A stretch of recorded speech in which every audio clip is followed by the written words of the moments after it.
Hello, my name is Aamir Saeed, and we'll be discussing obstetrics and gynecology. Specifically, we'll be looking at common gynecological disorders, contraception, therapeutics in obstetrics, and menopause. So these are the learning objectives. So we'll cover the symptoms, signs, and management of endometriosis, fibroids and pelvic inflammatory disease.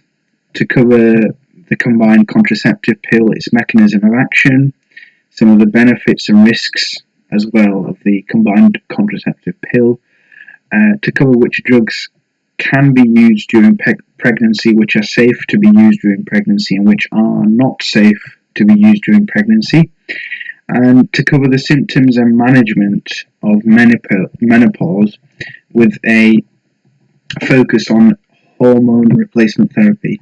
So we'll begin with endometriosis. So this is a condition which is characterized by the growth of endometrium-like tissue outside the uterus. So the endometrium is lines the walls of the uterus, and in endometriosis you have endometrium-like tissue outside of the uterus. So common sites of endometriosis include the pelvis, the ovaries, the uterosacral ligaments, the pouch of Douglas, the rectum and sigmoid colon, the bladder and distal ureter. There are rare sites which can see endometrium-like tissue in them. These include things like the bowel, the diaphragm, and the pleural cavity, but these are rare. So the condition is hormone mediated, which means because the endometrium-like tissue, it grows or it responds when estrogen is high or when there is high levels of estrogen. So particularly during the menstrual cycle or during menstruation, and that's when symptoms can be particularly severe. So it's hormone mediated. So symptoms can include chronic pelvic pain. This can be cyclical with periods, or it can be chronic, and this can occur if there's been inflammation, and that leads to the formation of adhesions, and that can lead to chronic pelvic pain. Severe dysmenorrhea, painful periods, which affects quality of life as well. So it can affect function, it can affect your ability to do work, your ability to go to school. That's how severe it can be. And deep dyspareunia from involvement of the uterosacral ligaments. So deep superficial dyspareunia is pain during sexual intercourse on the surface, particularly when the penis is at the surface of the vagina, but when during sexual intercourse, deep dyspareunia is deep pain during sexual intercourse. There can be dysuria as well, depending on whether the endometrium-like tissue is near the bladder or is associated with the bladder, and dyschexia, which is pain on defecation. And endometriosis is associated with subfertility as well. So on examination, classical finding, a textbook finding, is by manual vaginal examination, a fixed retroverted uterus. There may also be adnexal masses or tenderness, and there may be tender nodules which are palpable over the uterosacral ligaments. So in terms of investigation, there are a number of scans or investigations that you can do. Transvaginal ultrasound can pick up endometriosis if it's associated with the ovaries. If bowel involvement is suspected, then you can use MRI. But the gold standard investigation is laparoscopy and biopsy of that endometrium-like tissue to confirm the diagnosis. So when the diagnosis is confirmed, there are a number of medication that you can try to treat this. So if fertility issues are not present, then you can use an NSAID, paracetamol, for pain, for the chronic pelvic pain initially, and you can also give a combined oral contraceptive pill alongside the analgesia. So if those treatments don't work and fertility is a priority or is an issue, then patients should be referred to secondary care where they can be given gonadotrophin releasing hormone analogues. These can actually reduce LH and FSH secretion, and then estrogen and progesterone production, which may reduce severity of symptoms as well, because the endometriosis can get worse in response to estrogen. So if all medical treatment has failed, then surgical treatment might be an option. Laparoscopy is the mainstay of management, and with laparoscopy you can use ablation, excision to destroy the endometrium-like tissue. So we'll move on to fibroids. So uterine fibroids or leiomyomas are benign tumours which are a mixture of smooth muscle cells and fibroblasts. Fibroids develop in women of reproductive age as estrogen and progesterone are important in maintaining and controlling the proliferation of these benign tumours. So when the woman is in menopause, these fibroids usually, because there's less estrogen during menopause, these fibroids actually shrink. So this is a very sort of simple look at where fibroids occur most commonly. So they can be in three locations. So they can be subserosal fibroids. So these are outside the myometrium and within the peritoneal cavity.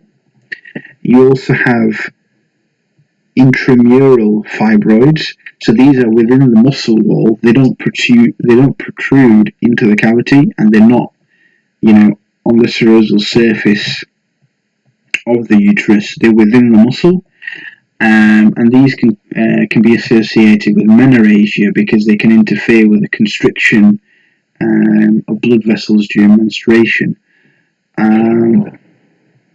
There's also submucosal fibroids which sit within the myometrium, but they protrude within the uterine cavity, and these may be associated with subfertility because they may interfere, because they protrude within the uterine cavity itself. They may actually interfere with implantation. It's also important to know that subserosal and submucosal fibroids can be pedunculated, which means they can have a stalk. And these fibroids, these pedunculated fibroids, can twist, become, and they can lead to torsion, and that can cause pain. So the main symptoms of fibroids: menorrhagia, intramural fibroids. They interfere with the constriction of blood vessels within the myometrium. And that can lead to severe bleeding, pain as well. The pedunculated fibroids, they can twist, they can become distorted, and that can lead to pain. Subfertility as well can be an issue with patients who have fibroids. So in terms of the investigation, usually the main form of investigation is a transvaginal ultrasound to identify fibroids. So moving on to the management. So for women with fibroids less than 3 centimeters in diameter, you can consider using a Mirena coil. A Mirena coil is very, very effective in reducing bleeding as well. And menorrhagia is one of the main symptoms of fibroids, so that's usually first line. Consider using a Mirena coil. Now, if Mirena coil is not suitable, then you can use other treatments to manage the symptoms of fibroids, such as tranexamic acid or NSAIDs as well. And you can use hormonal treatments, such as combined hormonal contraception or a cyclical oral progestogen, such as oral norethisterone. Now, for women with fibroids of 3 centimeters or more in diameter, and where pharmacological treatment may not be suitable, then you can either use uterine artery embolization. So this involves cannulating the femoral artery, locating the uterine arteries, and injecting an agent into them to try and reduce the blood supply to the fibroids and to shrink them. You can also use surgery, such as myomectomy, hysterectomy, and ablation. Uterine artery embolization. If you're concerned about fertility, then you can use uterine artery embolization, and indeed myomectomy may also preserve fertility, and actually pregnancy rates are higher with myomectomy than they are with uterine artery embolization.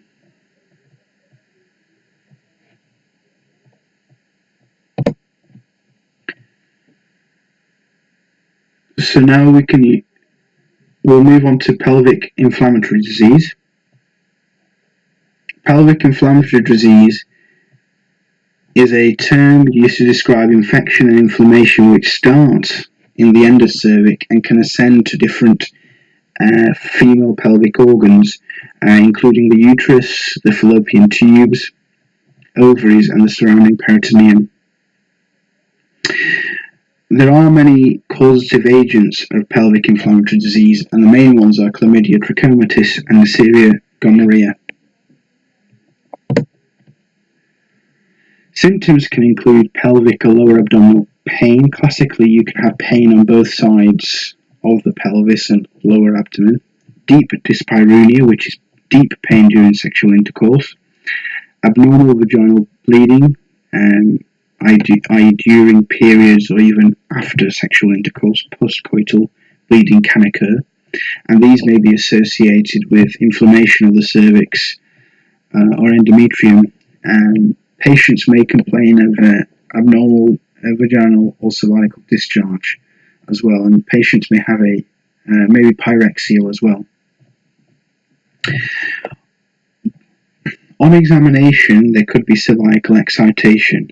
Now, you can also have cervical excitation in ectopic pregnancy, so that's very important when you're taking a history from the patient, particularly a gynecological history.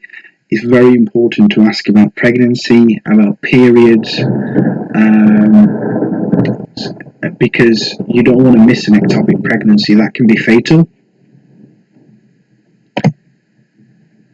So in terms of management,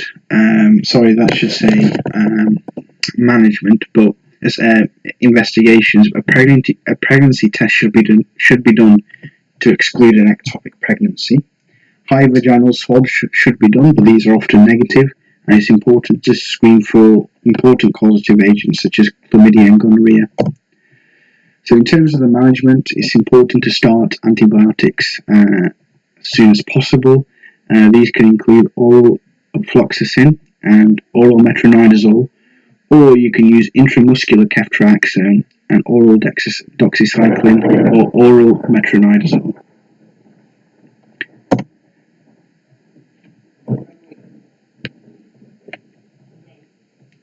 So now we'll move on to talking about contraception, and specifically the combined oral contraceptive pill. So it's a widely used form of contraception, Its main mechanism of action is to prevent ovulation. It also inhibits sperm from penetrating through the cervix and upper genital tract by altering the cervical mucus, and it may, though there isn't a lot of evidence for this, but it may thin the endometrium and reduce the chance of implantation. So this is a table taken from the Oxford Handbook of Clinical Specialties, and these are some of the benefits of using oral contraceptive pill. So these include improvement in acne, reduction in menorrhagia and dysmenorrhea, so that's why they're used in the treatment of fibroids and the treatment of endometriosis. It also reduces the risk of ovarian, endometrial and bowel cancer. And also it can be helpful in menopausal symptoms too.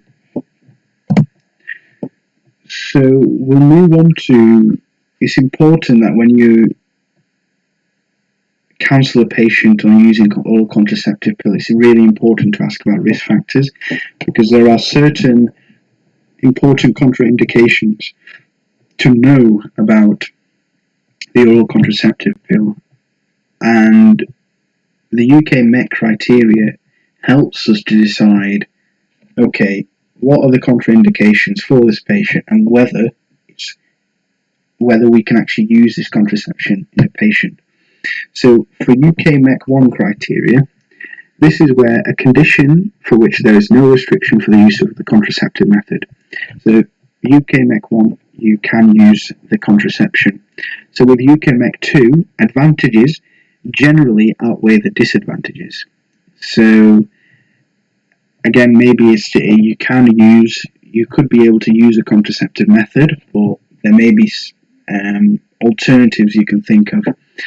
UKMEC 3, disadvantages generally outweigh the advantages of using that form of contraception, and UKMEC 4 represents an unacceptable health risk. You shouldn't use that contraception in that patient. So for the oral contraceptive pill, examples of UKMEC 4 conditions include if the patient is more than 35-year-old and they smoke more than 15 cigarettes a day, migraine with aura, that can increase the risk of stroke. So if patients have migraine with aura, you should not give them the oral contraceptive pill. History of thromboembolic disease or thrombogenic mutations. History of stroke or ischemic heart disease. Breastfeeding less than 6 weeks, and you are less than 6 weeks postpartum. Uncontrolled hypertension. Current breast cancer, and major surgery with prolonged immobilization. So these are all criteria that, if are present, then you should not give the oral contraceptive pill to that woman.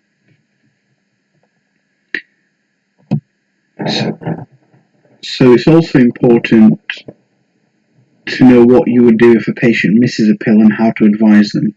So if one pill is missed at any time in the cycle, you should take the last pill, even if it means taking 2 pills in one day, and then continue taking pills daily, one each day. So let's say, for instance, you take this is just a plain example, you take the oral contraceptive pill at 9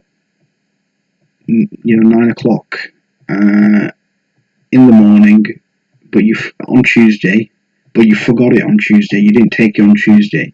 Wednesday comes along and you remember, you missed one pill from yesterday. So then what you do is you take 2 pills on the same day. And it's okay to do that, and then there's no additional contraceptive protection needed. Now, if 2 missed pills are taken, then you have to give different advice. So you should take the last pill, even if it means taking 2 pills in one day. Leave any earlier missed pills and then continue taking pills daily, one each day. So that means that if you were to miss Monday, Tuesday's pill, and you remember on Wednesday that you've missed Monday and Tuesday, just take Tuesday and Wednesday pill on the same day, and then forget about the Monday one. Don't take more than 2 pills in one day. The woman should use condoms or abstain from sex until she has taken pills for 7 days in a row. And if the pills are missed in different parts of the menstrual cycle, then there's specific advice for that. So, if the pills are missed in week 1, emergency contraception should be considered if the patient had unprotected sex in the pill-free interval or in week 1. Because you remember that they take pills for 21 days, and then for the last 7 days is a pill-free interval, and that's where they have a withdrawal bleed. So if you're taking the tablets in the first day, in the first week, you miss them in the first week, you miss 2 pills in the first week, what you should do is you should use emergency contraception if the person has had unprotected sex.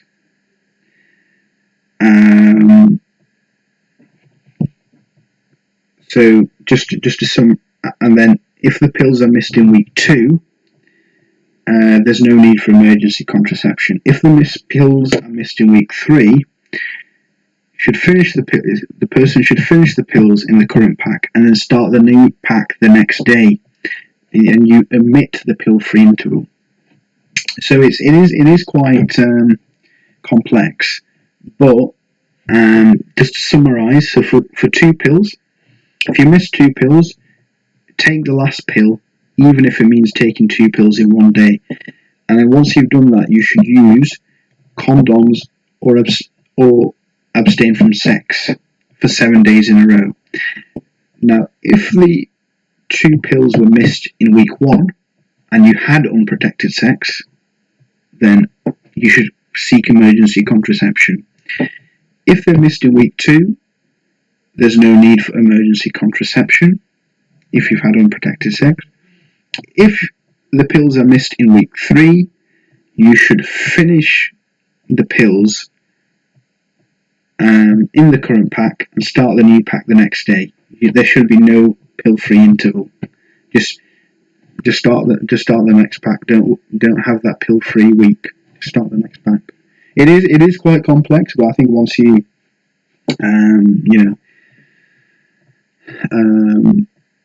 get your head around it, it's not too bad. So the next thing we'll look at is therapeutics and obstetrics and gynecology. So this is what drugs are safe and what drugs are not safe during pregnancy and postpartum period. Now there are a lot of drugs to cover, but I've tried to narrow it down to the main ones. So we'll start with smoking. So this is associated with low birth weight, microcephaly and facial clefts. With smoking, there's an increased risk of placenta previa, placental abruption, and ectopic pregnancies, and it's associated with intrauterine growth restriction, UGR. Alcohol, and now there's no acceptable level or safe level where you can say, if you drink this much alcohol, you will be safe. No, there is no safe level. So women should not ideally drink, they shouldn't drink during their pregnancy. Alcohol can be associated with spontaneous miscarriage, especially in the first trimester. And chronic alcohol use can lead to fetal alcohol syndrome in the neonate. Now we'll move on to antacids and PPI. So simple antacids, which contain calcium, magnesium, aluminium, and alginates, are all safe. H2 blockers such as cimetidine and ranitidine are safe. Omeprazole is also considered safe, however only used in cases where things like ranitidine or cimetidine haven't worked. In terms of analgesia, paracetamol is safe to use throughout pregnancy, and it's important to note that NSAIDs should not be used, particularly in the 3rd trimester, as there's a risk of pulmonary hypertension in the neonate.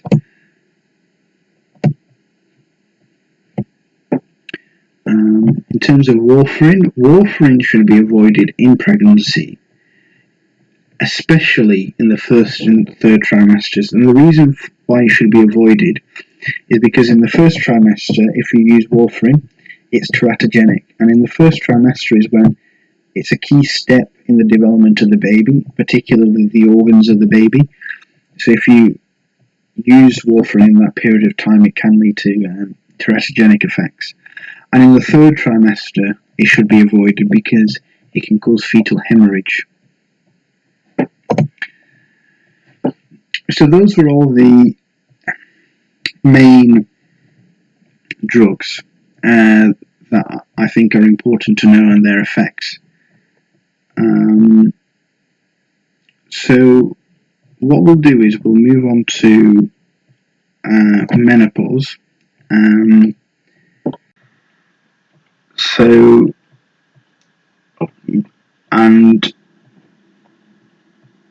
menopause is the stage in the woman's life where menstruation ceases. In the UK, the average age of onset of menopause is 51 years, and menopause can bring about uncomfortable symptoms because of the reduction in estrogen and can lead to increased risk of certain conditions. And the symptoms include vasomotor symptoms can include hot flushes and night sweats, headaches and palpitations. Patients can experience depression, mood swings, memory loss as well. They can also experience urinary frequency, dysuria, stress and urge continence, and things like dyspareunia. And in terms of the long-term effects of this, in terms of cardiovascular risk factors, it can lead to hyperlipidemia, ischemic heart disease, it can lead to osteopenia and osteoporosis, and it can lead to Alzheimer's disease also, and it can lead to prolapse, incontinence, and depressed libido, and dyspareunia, as we've discussed before. So one of the main ways to treat the menopausal symptoms is hormone replacement therapy, and that consists of giving hormones such as estrogen and progesterone to menopausal women to control their symptoms. It can be used for 5 years after the onset of menopause, and in the cases of premature menopause, it can be offered up until 50 years of age. Now, it's important to note whether a woman has a uterus or not. I'll explain why. Because if a woman has a uterus, then you should give estrogen and progesterone. If the woman has had a hysterectomy, she has no uterus, then give estrogen on its own. And the reason for that is if a woman has a uterus and you only give estrogen on its own, then you can increase the risk of endometrial cancer, so that's why you must give progesterone. So very, very important to note, women with a uterus, estrogen and progesterone. If there's no uterus, then give estrogen on its own. Also, it's recommended to use effective contraception until the following time. So if the woman is greater than 50 years of age, you should use contraception 12 months after the last period in women. If the woman is less than 50 years of age, you should use the effective contraception 24 months after the last period. So if women are still having periods and their last menstrual period was less than 1 year ago, then they should be prescribed cyclical combined hormone replacement therapy. Continuous combined hormone replacement therapy should only be prescribed if women have taken cyclical combined contraception for at least 1 year, or it's been more than 1 year since their last menstrual period. If women are still having periods, then it should be cyclical combined HRT. If women are not having,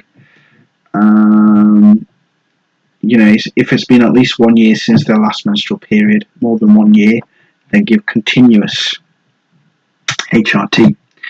Now, it's important to note also that there are risks associated with HRT. There is an increased risk of breast cancer. However, 5 years after stopping HRT, the risk of breast cancer returns to that of women who have never used HRT.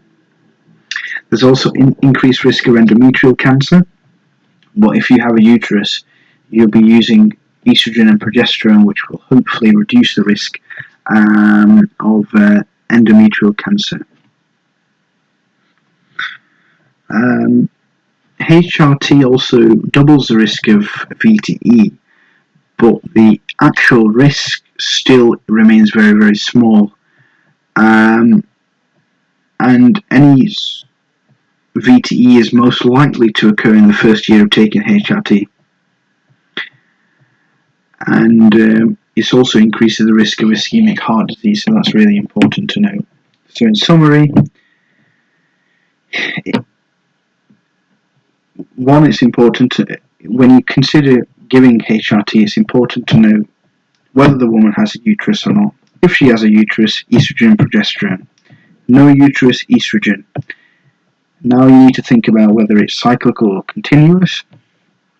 It's cyclical if the woman is still having periods, or it's been less than 1 year since their last menstrual period. Continuous HRT given for women if it's been at least 1 year or more than 1 year since their last menstrual period.